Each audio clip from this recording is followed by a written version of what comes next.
Maraknya kasus bullying atau tindak penindasan yang terjadi di lingkungan pendidikan pada anak dalam upaya pencarian jati diri, peran pendidikan di keluarga dan sekolah.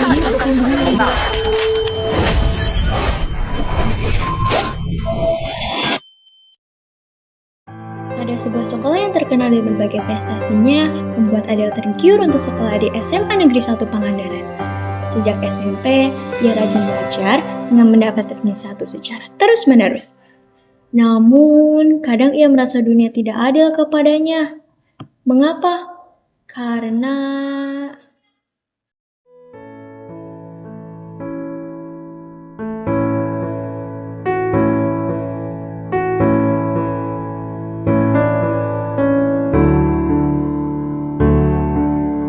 Adele melanjutkan harinya dengan menghiraukan masalah yang ada.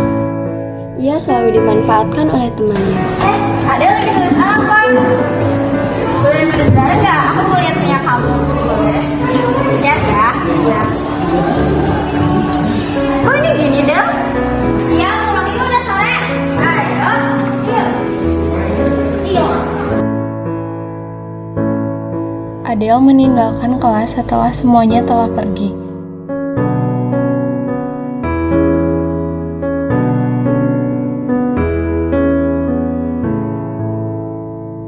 Saat ia berjalan menuju arah ke perpustakaan, ia tidak sengaja tersenggol oleh temannya. Ia menemukan sebuah kotak kecil berisi sebuah ancaman dan petunjuk arah.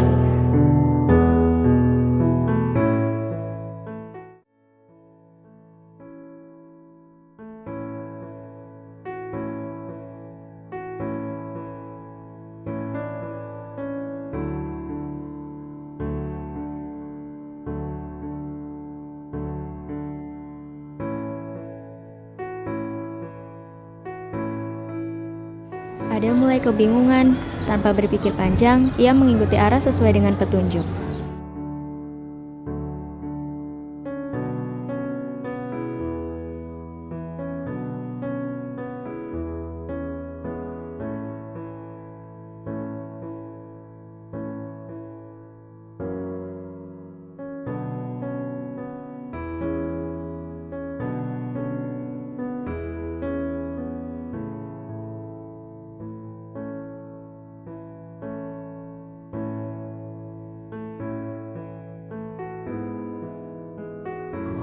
Saat Adele berada di petunjuk arah terakhir, ia melihat kotak dari kejauhan.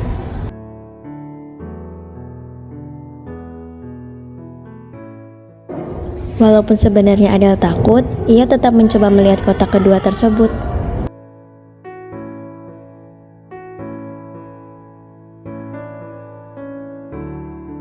Namun, tanpa ia sadari, ketua kelasnya melihatnya membawa kotak.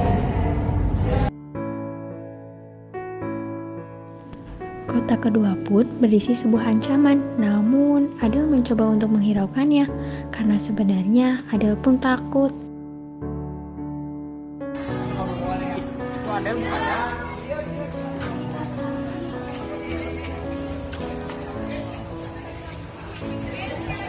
Bahkan tadi Adele ada di sini teh.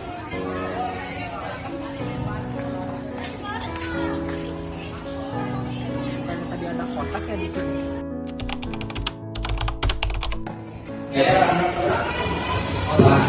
Adele, akhir-akhir ini kamu kelihatan di sana apa? Aku kemarin lihat kamu bawa kotak kecil. Muka kamu kayak kelihatan orang takut. Ada apa? Cerita aja ke bapak. Aku merasa ada yang aneh di sekolah. Aku bingung harus gimana. Percaya ke aku Del, jangan pikirin mereka semua karena aku selalu bantu kamu kok. Tapi aku takut mereka terus nyerang aku. Padahal kesempurnaan kan hanya milik Allah. Emang salah ya kalau aku ada kekurangan di penampilan. Aku juga kayak gitu karena kondisi ekonomi aku. Kamu gak salah Del, itu semua sudah takdir. Hanya mereka saja yang salah menggunakan medsos dengan baik. Josie terus meyakini Adele supaya bisa melawan rasa takutnya. Kamu harus melawan ini Adele, kita harus cari tahu siapa pelakunya. Kamu jangan takut, ada aku di sini.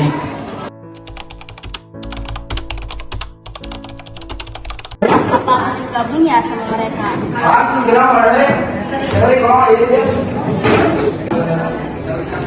gara-gara mau. Bergabung lah sama kalian.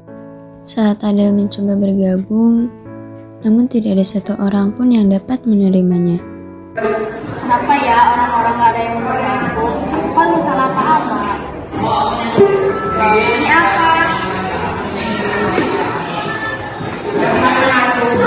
Oh, ada kotak lagi. Bukan gak salah.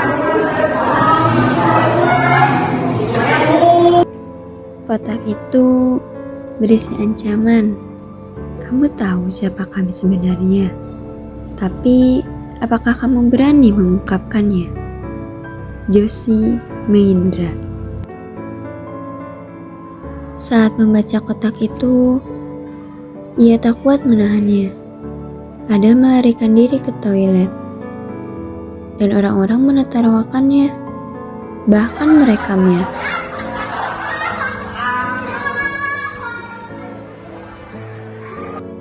Adel menangis di toilet karena ia tak kuat menahannya. Namun, pada saat ia menangis, ia menemukan suatu kotak dan berisi sebuah ancaman baru.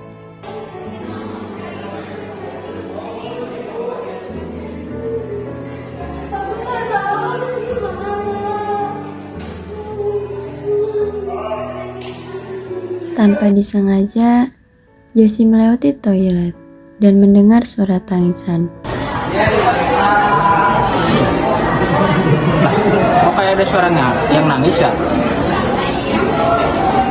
Loh, Adel, kenapa kamu nangis? Pergi kamu, aku tahu kamu dalam semua ini kan. Adel, kamu apa? Bisa gimana, Adel? Apa nih? Ada yang berdua-duaan gini. Au, takut. Ternyata ketua kelas bisa gini juga ya.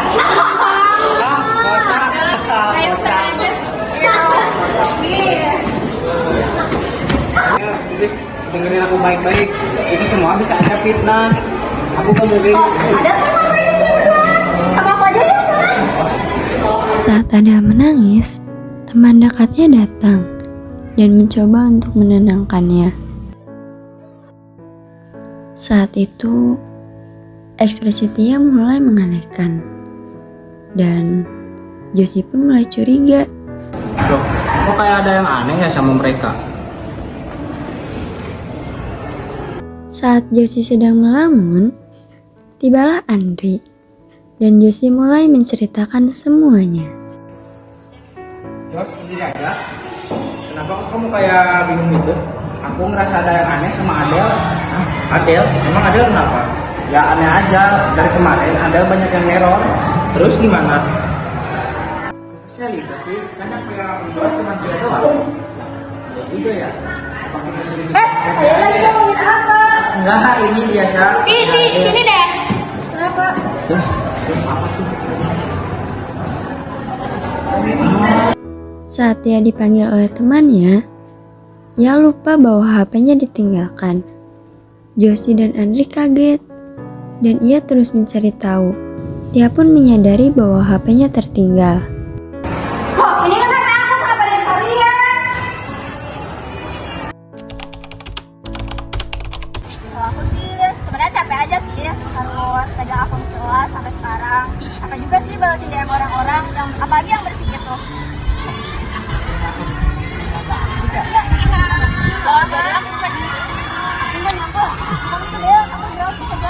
Kalian tahu nggak gimana rasanya ngelawan rasa takut itu gimana?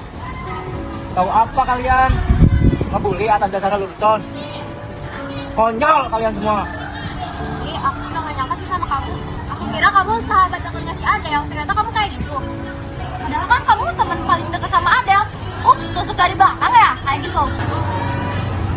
Fake banget sih. Nah, bukannya kalian semua juga ikutan ya? Aku punya bukti-buktinya di sini. Udah sampai kalian semua udah. Maaf ya, kemarin aku udah neror kamu pakai kotak-kotak itu. Aku udah kirimin orang-orang buat selalu nyakitin kamu, udah selalu bully kamu di media sosial, udah bikin mental kamu rusak karena aku iri sama kamu. Karena keadaan aku selalu ditutup sama orang tua aku iri kalau kamu selalu dibelain sama guru-guru di sana. Jadi aku bikin itu semua buat semua orang itu sama kamu.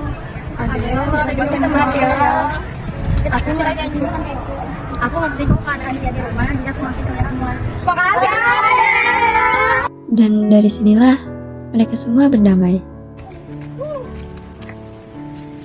Masih zaman ngebully. Perundungan di media sosial dapat berdampak sama buruknya, bahkan berdampak lebih buruk daripada kekerasan secara fisik. Kata dan ancaman dapat melukai hati dan pikiran. Seseorang dapat melawan dan mempunyai kekuatan untuk melawan jika seseorang itu tidak merasa bersalah. Bahkan perlu diingat, orang-orang terdekat kita dapat menjadi orang pertama yang membunuh kita tanpa menyentuh.